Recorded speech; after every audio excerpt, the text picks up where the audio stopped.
my name is Will Grassoff and I'm here to talk to you today about finding a job. Now, before I go into all of that, I'm going to tell you a bit more about who I am. So I'm Will Grassoff. I'm a founder and managing director of two companies, both in the recruitment sector, one called OX7 Talent Partners and one called You Exclusive. Every day I probably assess between 100 and 200 applications for particular jobs. I've done that for coming up to 10 years now, so I've got a pretty good idea of what to look for and how to guide people when trying to find a job.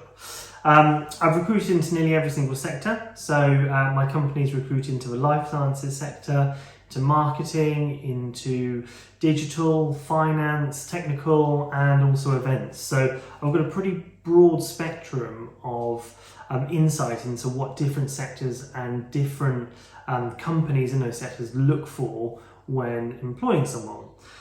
I've also recruited into OX7 and to You Exclusive myself for employees for those companies, and I've specifically targeted before graduates. So I've got a good idea of what to look for people who have got no experience on their CV or not a lot of practical and commercial work experience to talk about. So first and foremost, I'm not here to kind of tell you the right or wrong path to go down in terms of going to university or going straight into work. Personally, I didn't go to university. I went straight into work. Most of my friends also didn't go to university. I suppose the reason being personally for me is that I didn't really know what I wanted to do. So I had an idea, I wanted to make a lot of money, but I didn't know what I wanted to do beyond that. And to be honest, if I was to go to university, it'd be purely for the social side and just to go out every single week. So I felt going into work would be the right thing for me at that time. So I'm going to kind of, I suppose, talk to you as if you're either trying to find your first job after sixth form, or if you're going to, I suppose, get a job whilst you're studying at university. First and foremost, if you are going to get a job straight from sixth form, it's perfectly okay to not know what you want to do. When I was 18, I had no idea what I wanted to do, like literally no idea at all. I had this idea of making loads of money and being wildly successful, but how to physically do that, I was pretty clueless. A lot of the kind of brightest and most clever people I know, still at our age, which is kind of mid-30s, still don't know what they want their kind of career to be. They've done plenty of jobs, but they still haven't found that career yet. So they've tried lots of different things and still haven't found it. So don't worry or beat yourself up if you don't know what you want to do. You're probably going to go through a period of years and years of trial and error. What it's always worth remembering is that every job you do, there's huge amounts you can learn from. So every single kind of job or work experience that you're given or that you partake in, there's huge opportunity to learn little bits from each particular job. What I'm going to do is I'm going to give you a brief kind of idea of what I did before I found my end career. So the first job I ever had was cleaner at Magdalen. So I was a student, I went to sixth form, but also I cleaned the corridors. So I buffed the corridors of Topsite, the science labs, and the halls. So that was obviously a relatively straightforward job, just using the buffer machine every day. That taught me how to finish work as quickly as I possibly could, and then hide in the science lab for as long as I could to avoid my boss before she discovered that I actually take 45 minutes to do all the work and then 2 hours and 15 minutes just sitting around listening to music. So that job taught me how to be clever on the job. After that, I went straight from sixth form, I went to work at Burger King. So I worked at the Moto Cherwell Valley Services. So it's one of the busiest Burger Kings in the country. It's also one of the most expensive Burger Kings. It's on a motorway, so therefore we charge 20% on top of normal Burger Kings, which again made people pretty annoyed and angry who are coming in. So I started off in the kitchen there, working in very fast-paced, hot and exhausting environments. So we're doing 10-hour shifts, smashing out burgers, fries, everything else for literally the whole of that time, with only a couple of breaks inside. So that taught me the importance of work ethic. After that, they put me on the tills, so I was customer facing. So then I was dealing with the general public. That taught me that most of the general public are pretty rude, and the customer definitely isn't always right, and although you have to treat them as though they are. It learned me to, appreciate that you can sometimes know that someone isn't right, but giving them the lip service and pretending they are right is important. I did that for 3 years. They put me through management training courses. So eventually I was managing the unit and I had people reporting to me. A lot of those people were my friends and my peer group, so it taught me about how to manage people, how to be a team, being able to delegate jobs and asking someone to do a job that you wouldn't necessarily want to do, i.e. go and empty the bins in the dining area. I learned that leading by example and doing the stuff that that I was asking other people to do, and for them to see that leading by example was really important. But I got fed up with that and I wanted to work in a job which allowed me to make sales and commission. So I went to work for a company called Phones For You. So I was selling mobile phone contracts. It was in the golden age of when they would give mobile phone contracts to pretty much everyone. It was also pre-iPhone as well. So the kind of phones we were selling then were nowhere near as technically advanced as what you have these days. But that taught me how to negotiate with people face to face, how to sell people, how to ask people to buy, and also just really how to communicate with people from all walks of life. Because we were on a busy high street, so we'd have people coming in who, would have millions in the bank, and we'd have people coming in who would have next to nothing. So it taught me how to adapt my approach and my style to each individual person. I then wanted to stop working weekends and wanted to just do Monday to Friday. So I got a job at a place called DLC, which is formerly Direct Legal and Collections, which is just on the Buckingham Road, unfortunately no longer there. But that was a debt collection agency. So my job there was to ring up people who owed money and to ask them to pay that money back. I'm obviously not very well suited to do it face to face or door to door, so I did it all over the telephone. That job most definitely taught me about resilience. There was often difficult conversations. You would hear about people's struggles and them getting into debt and what it means to them and their family and the impacts. And obviously that was very difficult to hear. And building those empathy skills and those listening skills and understanding someone's situation and trying to kind of get the best outcome was really important. You would also get very angry people, very angry people. There was a few occasions where people would literally say to me, I'm going to wait for you outside of the office and I'm going to murder you. I'm going to put a bomb on your car, that kind of stuff. So it taught me a little bit of resilience and I suppose I learned not to take what everyone says seriously, and kind of, brush off a little bit. After that, I was headhunted and went to work for a company in Marbella, doing again debt collection, but on high value property. So I had a lovely time living and working out in Marbella, collecting properties which are kind of like up to £15 million, and people who owed money on them to collect it from them, which is again very different. I then had my first what I would call like career opportunity. Up until then, I still didn't know what I was doing, and bear in mind I'm kind of 26 at this point. I still had no idea what I wanted to do, and all of those jobs before kind of suited my lifestyle and I was learning lots from them, and at the time I didn't necessarily realise how much I was learning, but I was. I then went to work for an entrepreneur who had multiple businesses. He took a chance on me. The reason he took a chance on me is because how I sold myself to him in the interview. So if he'd have just looked at my CV in isolation, he'd have probably just thought, this guy's not got the the skills and the acumen that I need. But what I did is I proactively contacted him and I said, look, you need to talk to me about this job. It looks amazing, I could definitely do it, I'll smash it, but you need to talk to me about it. Don't just look at my CV, please talk to me. He did, he took a chance on me, and I spent a good 3.5 years working for him, helping him grow his companies, kind of having exposure to someone who's running a business and seeing the mistakes they make, the pains they have to go through, and everything in between. So I learned to do literally everything for him, which was an amazing work experience, well, like an experience of work, and it was just like an incredible time. At the end of that, I was getting more and more involved in the recruitment side of things, and actually decided that recruitment is what I wanted my career to be. So then I took a job with a local recruitment business in Banbury, and again, small company, I had access to the owners, so I was very much learning from them and learning my trade.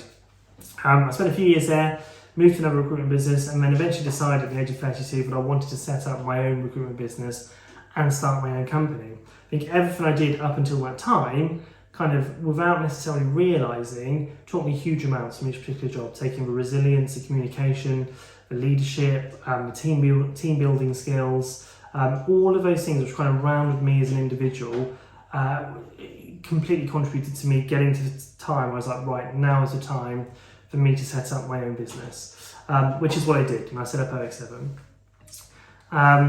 Now, getting that first job isn't easy, and you're going to get knockbacks, you're going to get rejections. If you're kind of 17, 18, 19, and you're going to companies with a CV which doesn't have much work experience in there at all, maybe a couple of part-times or whatnot, there are going to be times where you're going to get rejected by them. They're going to say no, or even worse, they're not going to say anything at all. You're just never going to hear back. That can be quite a difficult process. So it's important to go into it knowing that you are going to face that. You know, you might get lucky, you might apply for one job and get it, happy days, but the majority of people in the market are going to get rejections and they're going to get knockbacks at some point while searching for a job. One of the best tips and best bits of advice that I could give you is to utilise existing networks and people you know. That could be family, that could be parents' businesses, that could be friends' businesses or friends of parents' businesses. Utilising people you know and people who will vouch for you as a person is going to probably accelerate getting the process of getting a job. You want to be speaking to people directly. So I mentioned the way I got my kind of real career break was by speaking to the person who's making the decision directly, not relying on just sending an email or, I don't know, just hiding behind a CV. I said, you need to talk to me. I got him on the phone and I got him to meet me face to face. It was that perseverance and that taking the bull by the horns which got me my first career break. You need to give yourself the best possible chances of by having a CV and also a LinkedIn profile. I'll come on to CVs and LinkedIn profiles shortly, but they're incredibly important. Last of all, being enthusiastic. I cannot emphasize enough the importance of being enthusiastic, interested and willing to learn. Now, the reality is some jobs you'll apply for, if it's your first or second jobs, are not going to be the most, incredible jobs in the world. My job at Burger King, let's be honest, going into an interview and saying, oh yeah, I can't wait to flip burgers, I can't wait to put chips in 200 centigrade fries and burn my fingers every day, that's going to be amazing. What I was enthusiastic about is the learning opportunity and the development they could give me. So you have to find angles to be enthusiastic about if the particular job isn't going to be the most enthralling kind of job in the world.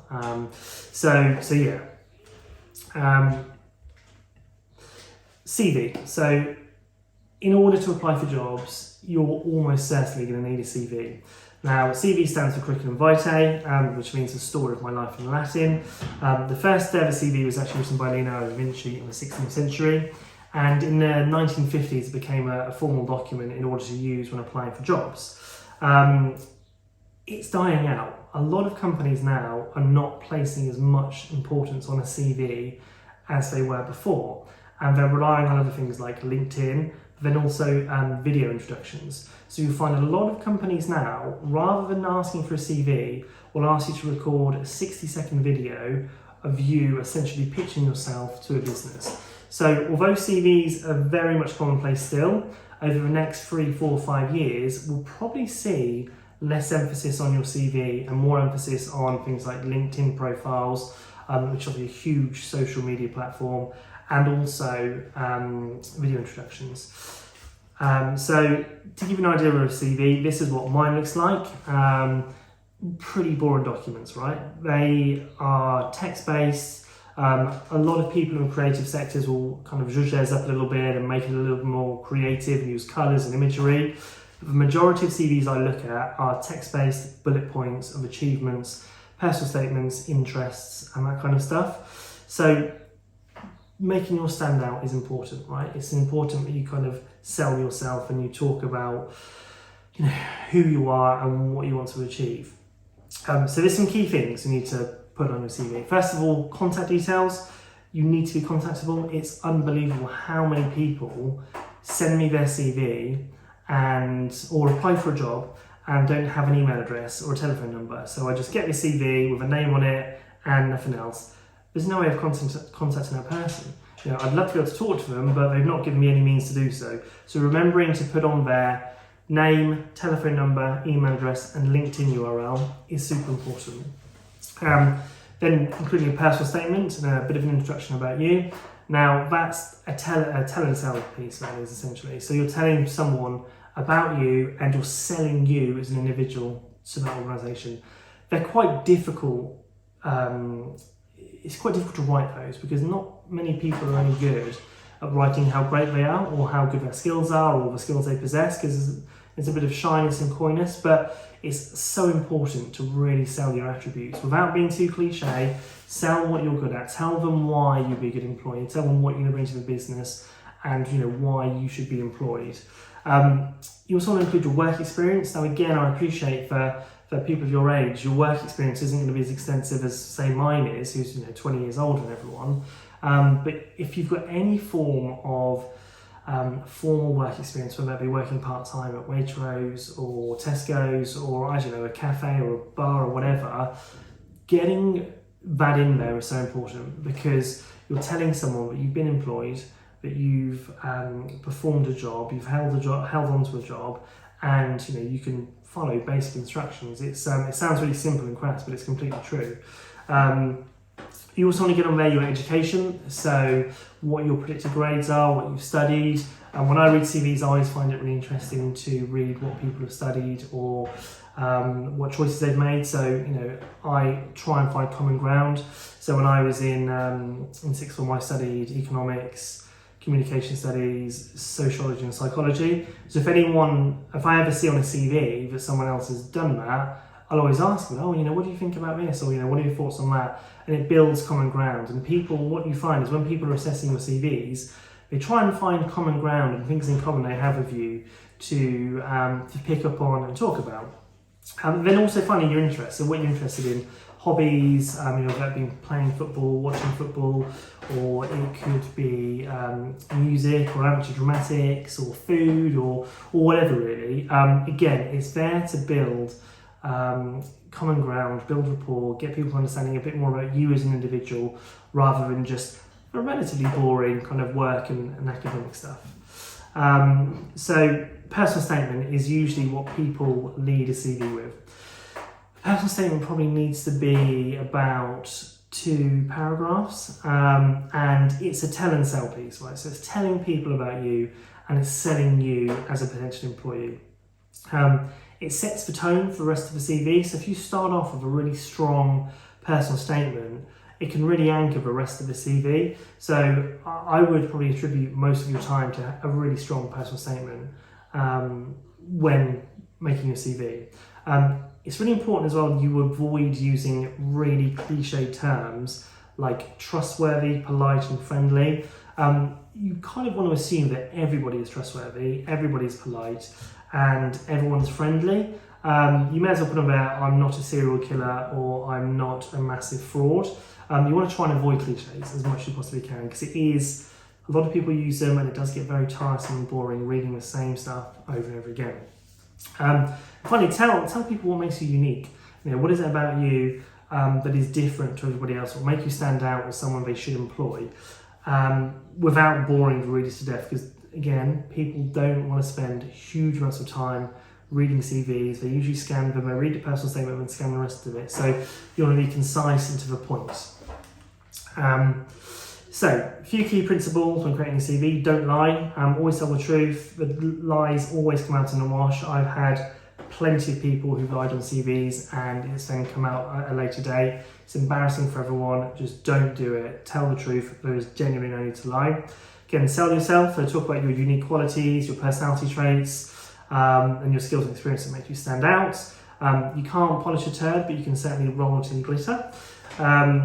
Don't leave unexplained gaps. So again, a lot of the time there will be gaps on CVs where you've either not been working or you've just been studying or you've been travelling or taking some time out. Make sure you explain that in the CVs, because a lot of the time when people read a CV and there's a gap in there, they will just make up an assumption as to why there's a gap. Oh, they were fired and they couldn't get another job, or they went to prison or whatever. It's important to explain gaps just so you remove that assumption bias from a reader.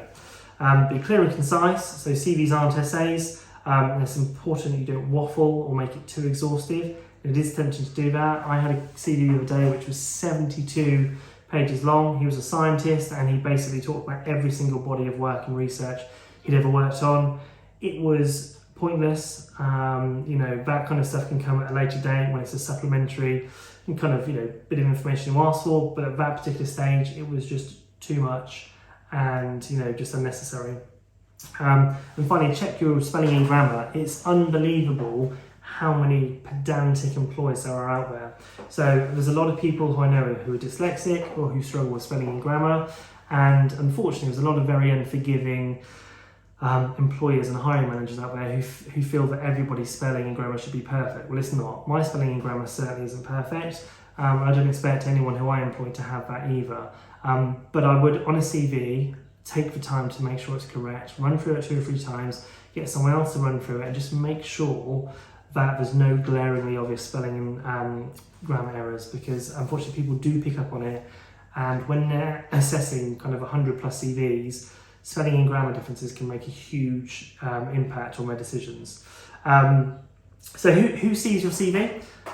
So firstly, recruiters, so people like me and my team will go to a job board, and let's say we're searching for a car salesperson.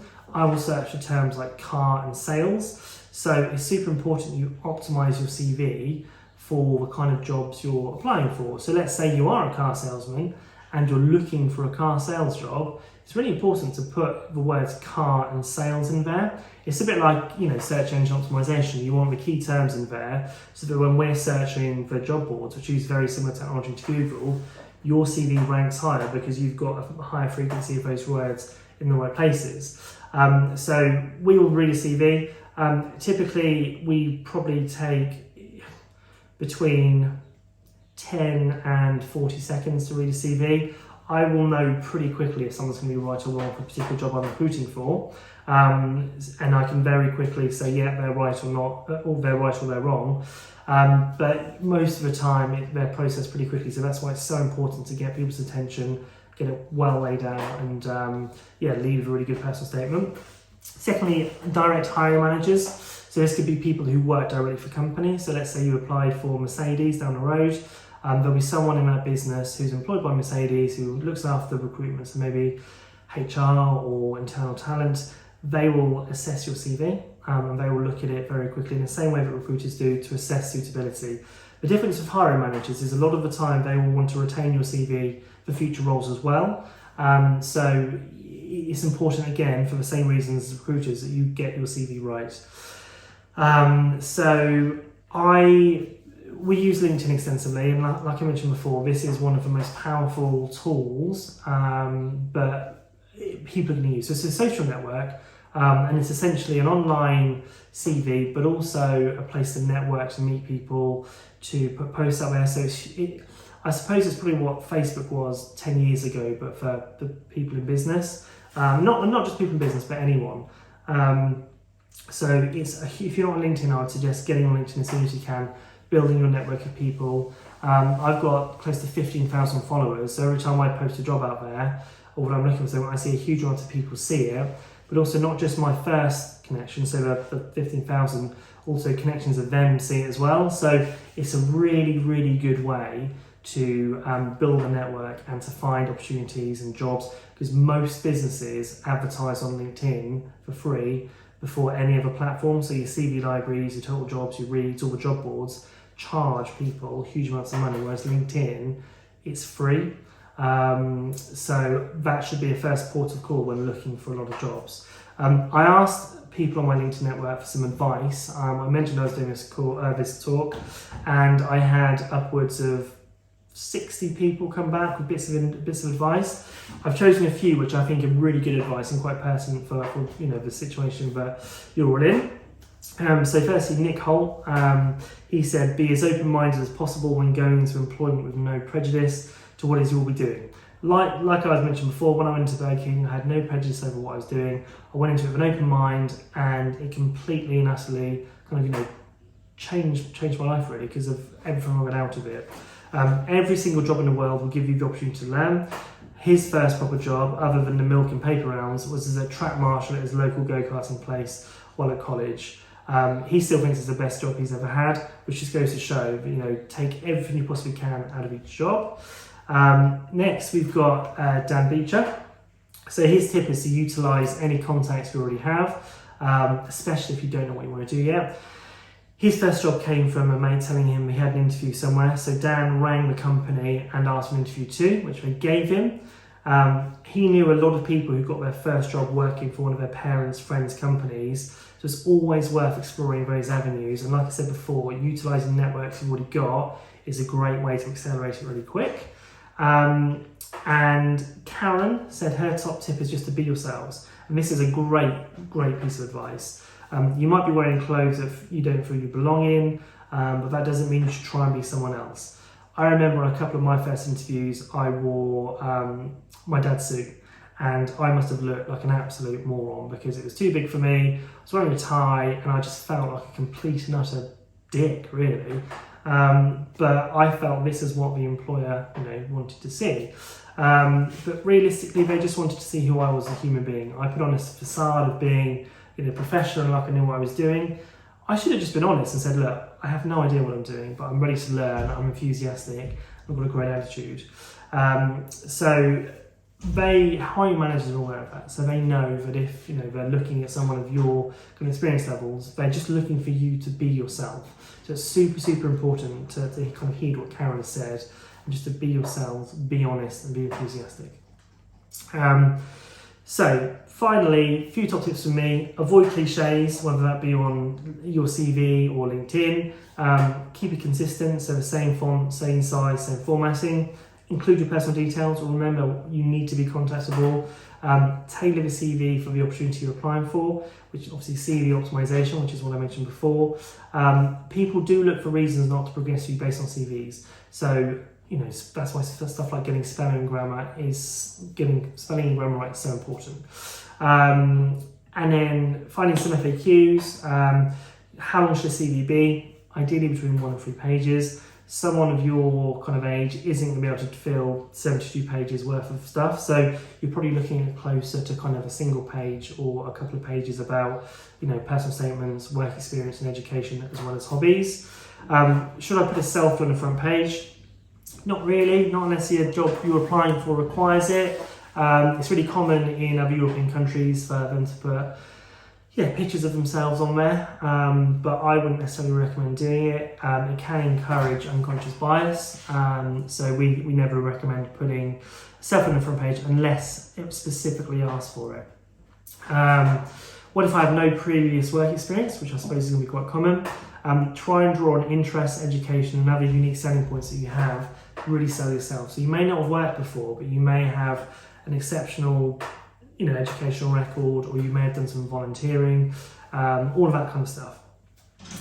Should I put social media handles on there?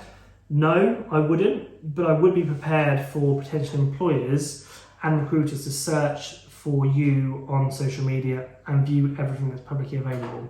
It's relatively standard practice now for potential employers to do like a social media due diligence check, which is essentially typing your name into Google or Instagram or Facebook or Snapchat or TikTok or whatever and try and find you. The reason they do that is because that's what their potential customers could do.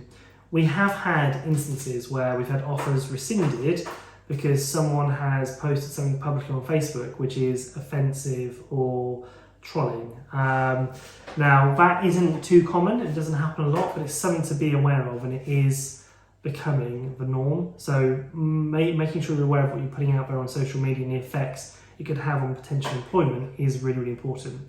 And finally, should I put voluntary work on there? Definitely. It reflects really well, and people love the fact that you've given your time up there for someone else to do something as like a good cause. Look, I appreciate I've probably waffled on a bit, so thank you very much for listening to all of this. Eric 7, we have an office in Weston and most of us live in Brackley. If anybody wants any advice or tips on CVs and also LinkedIn, let us know. We're more than happy to help anyone who feel they can't get the help and support from other places, we're delighted to kind of give back to Brackley and to Magdalen. So if anybody has any direct questions, you can contact me on the details below. But again, thank you very much for listening. Thank you.